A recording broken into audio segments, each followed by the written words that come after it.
The missing general, Niel McCasland, may have potentially thought that Iran was ran by aliens. Now, I'm not kidding. I'm not trolling. This is not a LARP. Well, it could be a PSYOP, but I think there's a fair amount of chance that this dude legitimately might have thought that Iran was ran by aliens, and now he's missing. Let's get into it. Other important. So this is the general, Niel McCasland. We'll watch a little bit of this, but he just went missing almost a week ago now. We'll read the silver alert first. The Bernalillo County Sheriff's Office is looking for assistance from the public and looking for 68-year-old William Niel McCasland, last seen on February 27th, 2026 at approximately 11 a.m. Unknown clothing description and unknown direction of travel. Due to his medical issues, law enforcement is concerned for his safety. He retired from the Air Force in, I want to say, 2013. He was at Wright-Patterson Air Force Base running their foreign technology lab. Brilliant, man. Apparently really healthy, too. I'm seeing reports that the Alzheimer's thing is a LARP. But how does this connect to Iran and aliens? Well, we can't forget, for UFO land people, in the Wikileaks Podesta leaks, Tom DeLonge, who, for better or worse, did help facilitate a lot of this UFO disclosure shit. 2016 email from Tom DeLonge to John Podesta. Subject, General Niel McCasland. This is from the Wikileaks. He mentioned he's a skeptic. He's not. I've been working with him for 4 months. I just got done giving him a 4-hour presentation on the entire project a few weeks ago. Trust me, the advice has already been happening on how to do all this. He just has to say that out loud. But he is very, very aware, as he was in charge of all of the stuff. When Roswell crashed, they shipped it to the laboratory at Wright-Patterson Air Force Base. General McCasland was in charge of that exact laboratory up to a couple years ago. He not only knows what I'm trying to achieve, he helped assemble my advisory team. He's a very important man. Again, up here he says, I've been working with him for 4 months. He helped assemble my advisory team. He was where Roswell was, or he's where the Roswell wreckage ended up. Right? Who's on Tom DeLonge's advisory team around this time, 2016, 2017?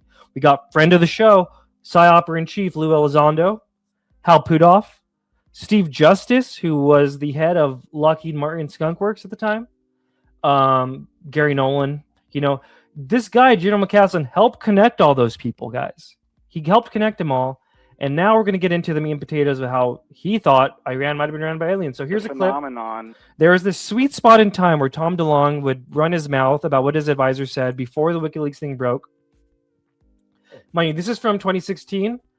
The email was also from 2016, right? The phenomenon. Listen to what he says his advisors say about Iran, China. Now, again, this could also be a PSYOP.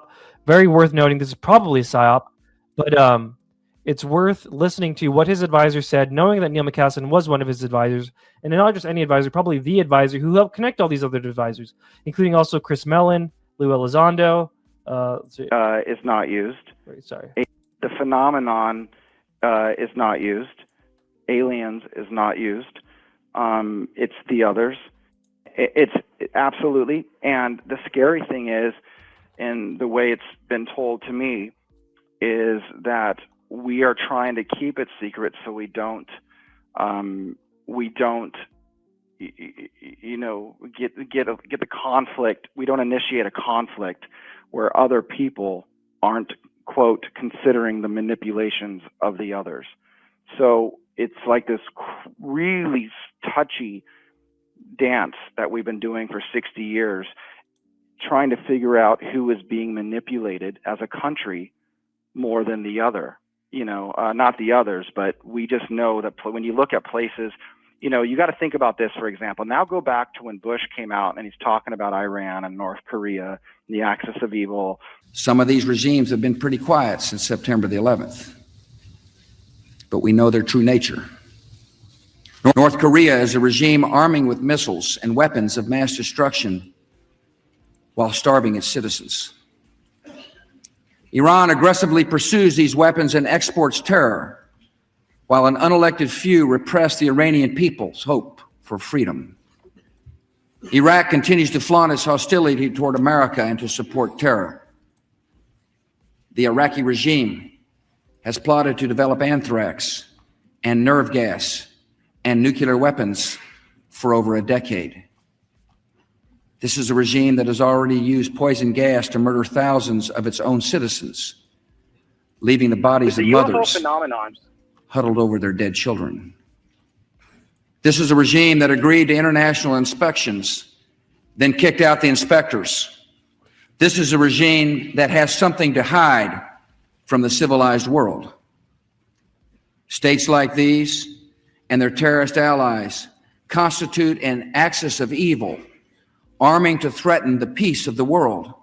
That's our government making a blanket statement that they're really concerned about these areas. Then you kind of go deeper into the parts of the government that know about the UFO phenomenon, the ones they call the others, the ones that are influencing countries, the ones that are by design or maybe by accident happening to crash a very advanced piece of technology in the country's borders so they make better weapons to fight bigger wars.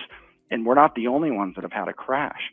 Yes. And so when we make big statements about North Korea or big statements about Iran or China, it's because we are aware that those places are being manipulated and have very advanced technologies now. Some of these regimes have been pretty quiet since September the 11th, but we know their true nature.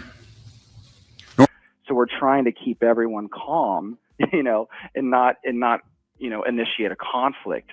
So we're looking kind of over our left shoulder and our right shoulder, and at the same time, every once in a while, trying to tell everybody about it that know about the UFO. Constitute our government making a blanket statement that they're really concerned about these areas. Then you kind of go deeper into the parts of the government that know about the UFO phenomenon, the ones they call the others, the ones that are influencing countries, the ones that are by design or maybe by accident happening to crash a very advanced piece of technology in the country's borders so they make better weapons to fight bigger wars. And we're not the only ones that have had a crash. Yes. And so when we make big statements about North Korea or big statements about Iran or China, it's because we are aware that those places are being manipulated and have very advanced technologies now. Some of these regimes have been pretty quiet. We are aware that those places are manipulated and have very advanced technology right now. So I would bet that General Niel McCasland, whether it be a psyop or not, is one of the people who probably told Tom DeLonge that. Could be a psyop, could be not. He literally names Iran. Let's do this. Big statements. Let's do this first. Actually, one more time. About North Korea or big statements about Iran or China. It's because we are aware that those places are being manipulated and have very advanced technologies now. Some of these regimes have been pretty quiet since September the 11th. In light of all the General McCasland talk going on, I thought it'd be cool to watch some of this other stuff. These old Tom DeLonge interviews are like I love them. They're like my crack. This is the sweet spot when he had his advisors like McCasland and he was talking his mouth off before he got reined in. This could all be a psyop propaganda, but I just think it's really interesting to understand what the people behind UFO Disclosure, what their belief systems are around all this shit. So yeah. Has a hive mind. Okay, these creatures they potentially don't have souls. They are like clones, and they worship their own technology to some degree, but they feed off fear and negativity. And the one thing that they cannot stand, it's like dropping, it's like jumping into a pool of acidic, like nuclear waste that would incinerate you in 2 seconds, because they cannot stand the frequency of elevated human consciousness. Right. So what's the best way to keep us from elevating our consciousness? You crash a craft and the transistor pops up, and you get video games and iPhones and all these things that you walk around like what? A cyborg. Right. A soulless little hive mind, all getting direction from devices. Now we go, no way, because I'm visiting rollingstone.com and you're visiting like whatever, and someone's playing Halo and the other person's watching Jurassic Park, on the movie theater. That's not the point. The whole point is that we're so focused on these things that you're not closing your eyes, taking a deep breath, realizing that the present moment is great, realizing that you're part of a connected system, like the damn movie Avatar, where the thing's alive, the whole planet's alive and all the trees are connected. Remember that movie? Oh yeah. It's that kind of thing. Sure. It really is that kind of thing. Do you know they studied depression on people that walked out of Avatar because people were so inspired, and then they walked out and they were in just like a bad little parking lot with oil stains and realized that their earth isn't connected? Because it's supposed to be. Our earth is, and we're supposed to sense that. But I'm so stoked on the fact that I have a thumbprint in slow motion on my iPhone that I don't really stop and notice, Right. And like, And trust me, I'm as bad as everyone else. I'm not saying, I'm just telling you, I know what the hell is going on because I'm being briefed on it. And they're trying to figure out, how do we do this? How do we snap out of this? Yep. All right, let's do one more. The phenomenon is not used. Aliens is not used. It's the others, and when you're taught, the way it's explained to me is that they are gods, with the little g.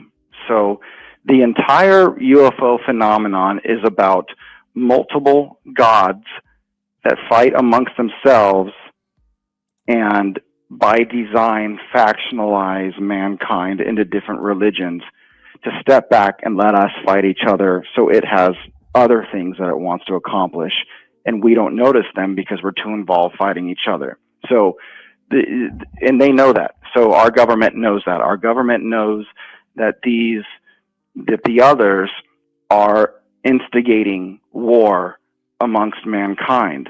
But the other issue is that these gods from you got to look back at ancient history and all those stories about gods that came down and did this and that. It's all true. The government is very aware that this intelligence is pitting different countries against each other based on religion, on purpose, and it's a scary scenario. So it's a multiple front war that we're fighting, because now we have to worry about each other and we have to worry about the others.